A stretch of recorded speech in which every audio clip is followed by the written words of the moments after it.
السلام علیکم ورحمۃ اللہ وبرکاتہ۔ اللہ ناراض ہو تو کیا ہوتا ہے؟ بہت سوچنے اور ڈرنے والی باتیں۔ دیکھیں، کہیں ہم تو ان میں شامل نہیں؟ محسوس اور نامحسوس ہونے والی سزائیں۔ کسی طالب علم نے اپنے دوست سے کہا، استاد سے کہا، ہم کتنے گناہ کرتے ہیں اور اللہ ہمیں سزا نہیں دیتا۔ استاد محترم نے فوراً جواب دیا، یہ بھی سزا ہے کہ اللہ ہمیں سزائیں دیتا ہے اور ہمیں محسوس نہیں ہوتا۔ تمہارے دل کی سختی اور آنسو کا خشک ہو جانا کیا اس بات کی گواہی نہیں ہے کہ اللہ تم سے ناراض ہے؟ نیک و صالحہ اعمال کی طرف قدم بڑھانے میں کاہلی کیا اس بات کی گواہی نہیں ہے کہ اللہ تم سے ناراض ہے؟ تمہیں قرآن کریم کی تلاوت چھوڑے جو ہفتے اور مہینے بیت جاتے ہیں، کیا اس بات کی گواہی نہیں ہے کہ اللہ تعالیٰ تم سے ناراض ہیں؟ کتنی بار یہ آیت تمہاری نظروں سے گزرنے کے بعد بھی تم انجان بنے رہتے ہو؟ ترجمہ: اگر یہ قرآن ہم کسی پہاڑ پر نازل فرماتے تو وہ اللہ کے خوف سے ریزہ ریزہ ہو جاتا۔ کتنی طویل راتیں تمہاری زندگی میں گزرتی رہیں، لیکن قیام اللیل کے نوافل سے محروم رہنا کیا اس بات کی گواہی نہیں ہے کہ اللہ تعالیٰ تم سے ناراض ہے؟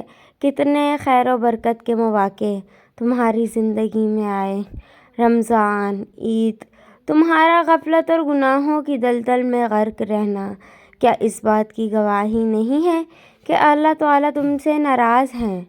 زندگی میں تعلیم و تفسیر قرآن سیکھنے کے بہترین مواقع آئے، لیکن اسے نظر انداز کر کے تم دنیاوی لذتوں میں کھوئے رہے۔ کیا یہ اس بات کی گواہی نہیں ہے کہ اللہ تعالیٰ تم سے ناراض ہیں؟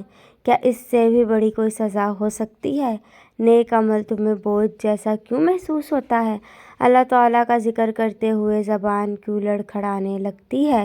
اپنی شیطانی و نفسانی خواہشات کے سامنے تم کمزور کیوں پڑ جاتے ہو؟ دنیاوی چکا چوندھ روشنیوں کو دیکھ کر تمہارا دل کیوں تڑپنے لگتا ہے؟ کیا تم دنیا، پیسے اور عزت و شہرت کے غرور میں مبتلا نہیں ہوئے؟ بھلا اس سے بھی بڑھ کر کوئی سزا ہو سکتی ہے؟ اللہ تعالیٰ نے تمہیں اپنی غلطیاں بھلا کر دوسروں کے عیب جوئی، جھوٹی باتوں اور بہتان تراشی میں مصروف کر دیا۔ آخرت بلا کر تمہاری سب سے بڑی تمنا دنیا اور اسے حاصل کرنا بنا دیا۔ کیا یہ بھی سزا کی ایک شکل نہیں ہے؟ اللہ سے ڈرو۔ اللہ تعالیٰ کی طرف سے سب سے چھوٹی سزا مال، اولاد اور صحت میں ہوتی ہے، لیکن سب سے بڑی سزا غیر محسوس ہوتی ہے۔ اسے صرف مومن ہی اپنے دل کے حال تبدیل ہونے پر پہچانتا ہے۔ ہمیشہ اللہ تعالیٰ سے مغفرت اور عافیت طلب کرو، آمین۔ اگر میری اسٹوری اچھی لگے تو چینل کو سبسکرائب کریں، بیل آئیکن کو پریس کریں۔ ملتے ہیں نیکسٹ ویڈیو میں۔